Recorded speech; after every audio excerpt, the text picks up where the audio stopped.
Hello everyone, welcome to the static age. आज हम देखेंगे 10 फरवरी के करंट अफेयर्स और उसे हम अपने स्टैटिक पोर्शंस के साथ लिंक करके पढ़ेंगे। तो चलिए शुरू करते हैं। आज सबसे पहले सुप्रीम कोर्ट का एसआईआर से रिलेटेड टॉपिक, उसमें हम इलेक्शन कमीशन ऑफ इंडिया देखेंगे। उसके बाद ज्योग्राफी के टॉपिक्स, सुनामी और अंडमान निकोबार के बारे में। उसके बाद वही लोकजाम लगे हुए अभी डेडलॉक के सिचुएशन है पार्लियामेंट में, उसके बारे में। उसके बाद गवर्नमेंट ऑफिसर्स के रिपोर्ट कार्ड से रिलेटेड चीज़ें हैं। उसके बाद यूपी के पर कैपिटा इनकम से रिलेटेड एक टॉपिक है। उसके बाद पीएमओ ने लोकसभा सेक्रेटरीट को कहा कि जो 3 फंड हैं हम उस पर कोई क्वेश्चंस नहीं आंसर करेंगे, उससे रिलेटेड टॉपिक्स। उसके बाद डेवलप्ड नेशंस को जो फंडिंग देनी है इंडिया को, उससे रिलेटेड टॉपिक्स हैं, उससे उसके स्टैटिक एस्पेक्ट्स। और उसके बाद कार्बन बॉर्डर एडजस्टमेंट मैकेनिज़्म के बारे में देखेंगे और उसके बाद ख़त्म कर देंगे। तो चलिए सबसे पहले शुरू करते हैं। सुप्रीम कोर्ट ने सभी स्टेट को कहा है कि आप जो है स्पेशल इंटेंसिव रिवीजन को आप ऑब्स्ट्रक्ट नहीं कर सकते। तो सबसे पहले स्पेशल इंटेंसिव रिवीजन क्या है? तो ये है detail checking of voter list. तो इसमें वोटर लिस्ट को चेकिंग होगा, इसमें fake voters, duplicate names, dead voters को हटाया जाएगा और जो जेन्युइन एलिजिबल वोटर हैं उसको ऐड किया जाएगा। तो उसी से रिलेटेड है स्पेशल इंटेंसिव रिवीजन। तो इससे related election commission of India को देख लेते हैं एक बार। पिछले वीडियो में हमने 3-4 बार पढ़ा है, फिर से आज एक बार देख लेते हैं। 324 में इलेक्शन कमीशन है। 324 क्लॉज 5 में removal of chief election commissioner का है। उसी तरह इलेक्शन कमिश्नर कैसे रिमूव होंगे, वो चीफ इलेक्शन कमीशन के रिकमेंडेशन पे रिमूव हो जाएंगे। कौन इसको रिमूव करेगा? प्रेसिडेंट करेगा। और उसका प्रोसीजर कैसा होगा? Same as of supreme court जज। ठीक है, इसमें हम पढ़ चुके थे कि दोनों हाउस में 2/3 मेजोरिटी लगेगी, तो वो सब है। अब इसका इलेक्शन कमीशन ऑफ इंडिया का फंक्शन क्या है? Lok Sabha, Rajya Sabha, president, vice president, state legislative assembly का इलेक्शन कराना। तो इससे रिलेटेड तो यही टॉपिक्स हैं। उसके बाद हम देखेंगे ज्योग्राफी में। तो एक इंडिया जो है अंडमान निकोबार आइलैंड में रीजनल सर्विस सेंटर सेट कर रहा है। किस लिए? तो सुनामी के अर्ली वार्निंग के लिए और उसमें इम्प्रूव एक्यूरेसी के लिए। ठीक है, तो सबसे पहले सुनामी देख लेते हैं। सुनामी होता क्या है? सुनामी है series of large sea waves caused by sudden displacement of water. जब ढेर सारे सी वेव्स सीज में बनते हैं अचानक से वाटर डिस्प्लेसमेंट से, तो सुनामी आती है। इसके मेजर कारण वही हैं, अंडर सी अर्थक्वेक हैं, क्योंकि यहाँ अंडमान निकोबार के पास जो है एक मेजर सबडक्शन जोन है, क्योंकि इंडो ऑस्ट्रेलियन प्लेट और यूरेशियन प्लेट जो है आपस में टकरा रही है यहाँ पे। तो इंडो ऑस्ट्रेलियन प्लेट जो है यूरेशियन प्लेट के नीचे जा रहा है, तो सबडक्ट हो रहा है, इसलिए यहाँ पे ज़्यादातर अर्थक्वेक आने की संभावनाएं हैं। उसके अलावा वोल्केनिक इरप्शन, यहाँ पे इंडिया का एकमात्र एक्टिव वोल्केनो भी है, उसको क्या बोलेंगे? बैरन आइलैंड्स। ठीक है, अब इससे रिलेटेड स्टैटिक टॉपिक्स में ये है कि एक डंकन पैसेज है, इसको याद रखने वाली चीज़ें हैं। ये डंकन पैसेज कहाँ है? साउथ अंडमान और लिटिल अंडमान के बीच में। उसी तरह 8 डिग्री चैनल कहाँ है? मालदीव्स और मिनिकॉय के बीच में। 9 डिग्री मिनिकॉय और लक्षद्वीप के बीच में, और 10 डिग्री अंडमान और निकोबार के बीच में। तो ये चारों चीज़ें रटने वाली हैं, इनको याद करना होगा। उसके बाद अभी तक जो है डेडलॉक बना ही हुआ है। सस्पेंड एडजर्नमेंट मोशन अभी भी लगा हुआ है पार्लियामेंट में, क्योंकि अपोजिशन कह रही है कि राहुल गांधी को बोलने दिया जाना चाहिए बजट सेशन से पहले, और स्पीकर कह रहे हैं कि नहीं, आप बजट सेशन से पहले नहीं बोल सकते हैं, बजट सेशन जब चल रहा हो उसमें बोल सकते हैं। तो ये सब तो चीज़ें चलती रहेंगी, हमारे लिए इसके स्टैटिक पोर्शंस इंपॉर्टेंट है। तो सबसे पहले वही से रिवीजन से शुरू करते हैं। बजट का कोई मेंशन नहीं है, एनुअल फाइनेंशियल स्टेटमेंट का मेंशन है। ठीक है, एनुअल फाइनेंशियल स्टेटमेंट कौन से आर्टिकल में है? आर्टिकल 112 में। आर्टिकल 114 में क्या है? Appropriation bill. Consolidated fund of India से कोई भी चीज़ अगर हमको पैसा निकालना है तो उसके लिए अप्रोप्रिएशन बिल लगेगा। आर्टिकल 110 में क्या है? Money bill. ये सब मैं आपको इतना बार पढ़ा दूंगा कि आपको रटा जाएगा। तो एग्ज़ाम में आपको यही करना है, रटी रटाई चीज़ें जो हैं सीधे एग्ज़ाम पेपर में लिख के आनी है। उसी तरह आर्टिकल 117 देख लेते हैं। यह है फाइनेंशियल बिल टाइप 1 और ये फाइनेंशियल बिल टाइप 2। उसके बाद लीडर ऑफ अपोजिशन क्या होता है? Leader of largest opposition party in the house, उसके पास कम से कम 10% ऑफ टोटल सीट्स होना चाहिए। तो 10% कितना हो गया? 545 का 54.5, तो एटलीस्ट 55 मेंबर्स होने चाहिए। अभी कांग्रेस के पास कितने हैं? 99 है। तो इसके leader of opposition Rahul Gandhi है। उसी तरह एडजर्नमेंट देख लेते हैं। कुछ समय के लिए होती है, फिक्स टाइम होता है तो एडजर्नमेंट मोशन। अगर कोई फिक्स डेट नहीं है तो एडजर्नमेंट साइन डाई, ये स्पीकर लगाएंगे। प्रोरोगेशन, प्रेसिडेंट सेशन को एंड कर देंगे। और डिसोल्यूशन क्या होगा? लोकसभा को परमानेंटली एंड कर दिया जाएगा। ठीक है, तो प्रेसिडेंट एड्रेस एक बार हमने देखा था। प्रेसिडेंट एड्रेस कौन से आर्टिकल में है? आर्टिकल 85 में है। तो कब कब एड्रेस करेंगे? हर एक जनरल इलेक्शन के पहले सेशन में और हर एक ईयर के पहले सेशन में। ठीक है, तो स्टैटिक पोर्शन इसके ख़त्म। उसके बाद गवर्नमेंट ने एडमिनिस्ट्रेटिव स्कोर कार्ड जारी करने का फ़ैसला लिया है, जो सिविल सर्वेंट्स हैं हमारे उसमें। तो ऑफिसर सबको उनके परफॉर्मेंस के आधार पर 100 तक स्कोर किया जाएगा। तो जिनका जितना बढ़िया परफॉर्मेंस उनका उतना बढ़िया स्कोर। तो उससे रिलेटेड स्टैटिक टॉपिक्स ये सब हैं। सर्विसेज अंडर यूनियन स्टेट्स 308 से 323 तक। आर्टिकल 309 में recruitment and condition of service. Article 310 में डॉक्ट्रिन ऑफ प्लेजर। इसमें क्या कहता है कि प्रेसिडेंट जो है अपने प्लेजर से जो सिविल सर्विस के सर्वेंट्स हैं उनको बिना किसी रीज़न के हटा सकते हैं। 311 है प्रोटेक्शन, सर्टेन राइट्स मिले हुए हैं सिविल सर्वेंट्स को, तो उनसे प्रोटेक्शन की बातें किया जाएगा। और इसमें एडमिनिस्ट्रेटिव रिफॉर्म्स कमीशन है। तो पहला कब कॉन्स्टिट्यूट हुआ था? 1966 में। सेकंड 2005 से 2009 तक।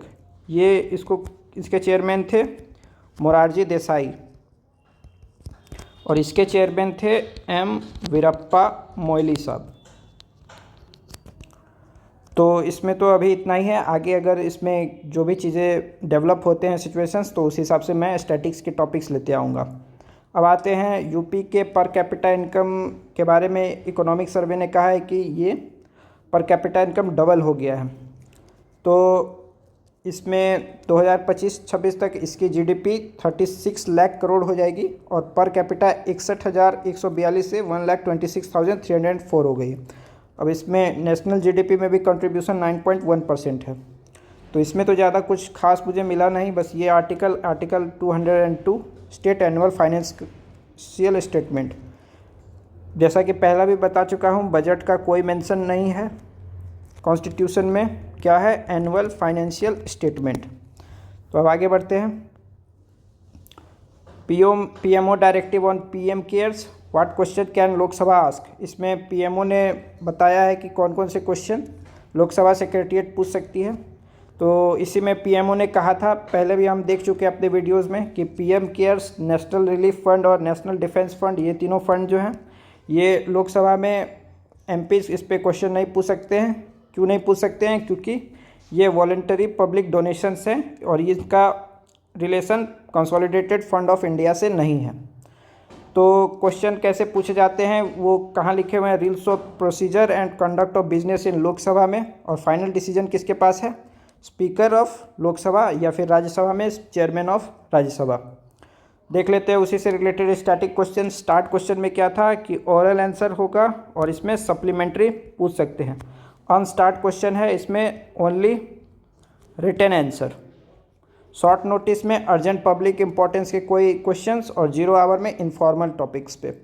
ठीक है, उसी तरह कंसोलिडेटेड फंड ऑफ इंडिया का आर्टिकल 266, आर्टिकल 266(1) में पब्लिक अकाउंट्स ऑफ इंडिया और उसके बाद आर्टिकल 267 में कंटीजेंसी फंड ऑफ इंडिया का। तो अब आगे बढ़ते हैं। Developed nation must bridge $6.5 trillion gap in India's net zero push. NITI Aayog ने कहा है इस पर। तो इसका आर्टिकल का समरी एक तरह से कहूँ तो इंडिया को 2070 तक नेट जीरो होना है। तो उसके लिए इंडिया को चाहिए $22.7 ट्रिलियन और इंडिया कितना मोबिलाइज कर पा रहा है खुद से, $16.2 ट्रिलियन। तो बचे हुए जो $6.5 ट्रिलियन हैं ये डेवलप्ड कंट्री को देने होंगे। अब ये क्यों देने होंगे, क्योंकि 1992 में रियो समिट में सारे कंट्रीज़ ने देखा था कि कॉमन बट डिफरेंशिएटेड रिस्पॉन्सिबिलिटीज़ होनी चाहिए। ये क्या है कॉमन बट डिफरेंशिएटेड रिस्पॉन्सिबिलिटी? कि सबसे पहले जब इंडस्ट्रियल रिवॉल्यूशन चालू हुआ था 1940s 1950s के बाद, तो डेवलप्ड कंट्रीज़ जो आज के यूरोप में हैं, यूएस में हैं, वो सब जो है इंडस्ट्रियलाइजेशन कर के खुद डेवलप्ड हो गए। तो जब इंडस्ट्रियलाइजेशन किया तो ढेर सारा पॉल्यूशन भी क्रिएट किया और अब वो डेवलप्ड हैं। अब इंडिया जैसे डेवलपिंग कंट्रीज़ हो गए, उनको तो अभी इंडस्ट्रियल रिवॉल्यूशन करना है, तो उनको अभी कार्बन पॉल्यूशन और ज़्यादा करना होगा। तो बस उसी से रिलेटेड है कि अब आप डेवलप्ड हो गए हैं तो आप पहले पॉल्यूशन भी ज़्यादा किए, तो आप अब अपना रिस्पॉन्सिबिलिटीज़ को बढ़ाइए। कॉमन क्या है, कॉमन रिस्पॉन्सिबिलिटीज़ कि क्लाइमेट चेंज को ख़त्म करना। डिफरेंशिएटेड रिस्पॉन्सिबिलिटीज़ है कि आपको ज़्यादा करना होगा, हम लोग को यानी डेवलपिंग कंट्रीज़ को कम करना होगा।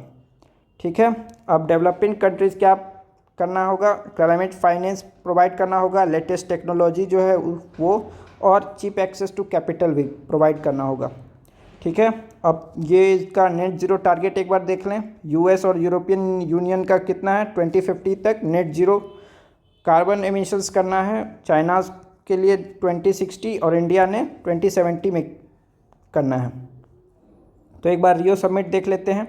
ये 1992 में हुआ था और इससे 3 हमारे कॉन्फ्रेंस बने थे, United Nations Framework Convention on Climate Change, United Nation Convention on Biodiversities और United Nation Convention to Combat Desertification. ये 3 ऑर्गेनाइजेशन बने। तो ये दोनों तो बायोडाइवर्सिटी और डिजर्टिफिकेशन के लिए है, तो इसे हम अपने आज के वीडियो में तो नहीं कवर करेंगे, इसको भी कभी कवर करेंगे। तो UNFCCC से सारे इम्पोर्टेंट चीज़ें कवर कर लेते हैं। तो ये इस समिट का एनुअल कॉन्फ्रेंस होता है जिसको COP बोलते हैं, कॉन्फ्रेंस ऑफ पार्टीज़। तो 1995 में COP1 हुई थी। उसके बाद सबसे इम्पॉर्टेंट क्योटो प्रोटोकॉल। ये क्या है, first legally binding emission reduction targeted for developed nation. तो लीगली बाइंडिंग एमिशन है कि इस पर पेनल्टी लगेगा अगर आपने इसको फॉलो नहीं किया। उसके बाद COP7 Marrakesh agreement, Kyoto protocol को इम्प्लीमेंट करने के लिए रूल्स बनाए गए। और सबसे इम्पॉर्टेंट पेरिस क्लाइमेट एग्रीमेंट 2015 में, ये ईयर के साथ सबसे इम्पॉर्टेंट है। तो इसमें कंट्रीज़ ने कमिट किया कि हम लोग ग्लोबल वार्मिंग को 2 डिग्री सेल्सियस और उससे भी कम चाहे तो 1.5 डिग्री सेल्सियस पे ही रोकने का कमिटमेंट देंगे। ठीक है, COP26 कहाँ हुआ, ग्लासगो में हुआ। तो इसमें कोल को फेस डाउन करने की बात की और कंट्रीज़ को बोला गया कि आप जो है और प्रयास कीजिए क्लाइमेट चेंज के लिए। COP28 कहाँ हुआ, दुबई में हुआ। COP29 का हुआ बाकू अजरबैजान में। और अभी सबसे लेटेस्ट COP30 बेलेम ब्राज़ील में। तो ऐसे मैच द फॉलोइंग पूछ सकता है, तो वो इम्पॉर्टेंट हो जाएगा कि COP28 कहाँ हुआ, COP29 कहाँ हुआ। तो ये सब रटने वाली चीज़ें हैं और काफ़ी इम्पॉर्टेंट भी हैं। अब यहाँ आज के लास्ट टॉपिक में, तो इंडिया के जो स्टील एक्सपोर्ट यूरोपियन यूनियन में करते हैं तो वो इफ़ेक्ट हो रहा है। क्यों इफ़ेक्ट हो रहा है, क्योंकि यूरोप में लगाया है कार्बन बॉर्डर एडजस्टमेंट मैकेनिज़्म। ये रूल कब से आया है, 2021 में। अब ये रूल क्या कहता है कि अगर कोई चीज़ अगर यूरोपियन यूनियन इंपोर्ट करती है और वो डर्टी मेथड्स में बने हैं, डर्टी मेथड्स मतलब जिसमें कार्बन ढेर सारा उत्सर्जन हो रहा है, कार्बन का ढेर सारा उत्सर्जन, पॉल्यूशन बहुत हो रहा है, तो वो डर्टी मेथड से बने हैं, तो वो उन पर हम एक्स्ट्रा टैक्स लगाएंगे। ठीक है, तो इससे जो है अभी इंडिया जो है डेवलपिंग कंट्री है, तो अभी इंडियन स्टील जो बनता है वो कोल बेस्ड प्रोडक्शन पे बनता है। फैक्ट्रीज़ को चलाने के लिए जो पावर लगती है वो कोल से आती है, तो वो कार्बन इंटेंसिव है बहुत, तो पॉल्यूशन भी बहुत होता है और क्लाइमेट चेंज में रोल अदा करता है। तो उसी के लिए इस हमारे स्टील के एक्सपोर्ट पर यूरोपियन यूनियन ने कार्बन बॉर्डर एडजस्टमेंट मैकेनिज़्म लगा दिया है। तो उससे क्या होगा कि अगर 100 रुपये का स्टील है तो CBAM के बाद 125 रुपये हो जाएगा, तो स्टील एक्सपेंसिव हो जाएगा और कॉम्पिटिटिव नहीं रहेगा यूरोपियन मार्केट्स में। ठीक है, तो अब कंट्रीज़ जो है कैसे कैसे बैरियर्स लगाती है। तो एक तो टैरिफ, कि इतना 25% टैरिफ देना होगा डायरेक्टली, जो अभी यूएस कर रहा है। हमारी ट्रेड डील साइन हुई, कितना परसेंट पे आए हैं? 18% पे। तो कोई भी चीज़ इंडिया एक्सपोर्ट करता है तो वहाँ की गवर्नमेंट 18% लगाएगी, तो वहाँ पे प्राइस 118 रुपये हो जाएगा। ठीक है। तो नॉन टैरिफ बैरियर्स क्या है कि certain rules and regulations follow होने चाहिए, कोई स्पेसिफिक क्वालिटी मीट होनी चाहिए, कोटा मतलब आप 1 लाख टन ही भेज सकते हैं अपना माल यूरोपियन यूनियन में, सैनिटरी कोई बढ़िया अच्छे डिस्पोजल मैकेनिज़्म ढेर सारा होना चाहिए। तो वो सब चीज़ें नॉन टैरिफ बैरियर्स के आगे लगाती हैं। तो आज के लिए वीडियो में इतना ही। अगर आपको ये वीडियो अच्छी लगे तो वीडियो को लाइक कीजिए, और जो भी आपके दोस्त वो सिविल सर्विसेज का प्रिपरेशन कर रहे हैं तो उनके साथ ये वीडियो शेयर कीजिए। अपने फीडबैक, क्या अच्छा लगा क्या बुरा लगा, वो अपने कमेंट बॉक्स में डालिए, और चैनल को सब्सक्राइब कर लीजिए ताकि हम ऐसे वीडियोस डेली लाते रहें। तो आज के लिए इतना ही, अब मिलेंगे कल, तब तक के लिए थैंक यू।